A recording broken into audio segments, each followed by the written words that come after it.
ଜାଣିଥିଲା ବାହାରିବ ଜସ୍ମିନ ତେଲ ତୁ ତାକୁ ନେଇ ଯିବୁ ଓୟୋ ହୋଟେଲ। ଆଉ ତମେ ମୋ ପାଇଁ ସୁନା କାନ ଆଣିଛ?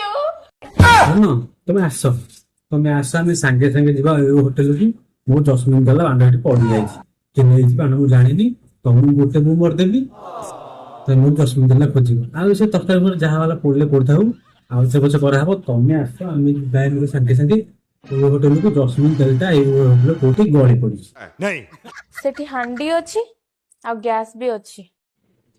କଣ ହାଣ୍ଡି କି ଗ୍ୟାସ୍ ଅଛି? ଗ୍ୟାସ୍ ହାଣ୍ଡି ଅଛି, ମୁଁ ତାକୁ ନେଇ କଣ କରିବି? ହଁ ମାନେ ତମେ କହୁଛ ଯେ ହାଣ୍ଡିରେ ଜସ୍ମିନ ତେଲ ପକା, ମାନେ ଭଲ ରୋଷେଇଟା ଭଲ ସ୍ୱାଦଟା ହବ।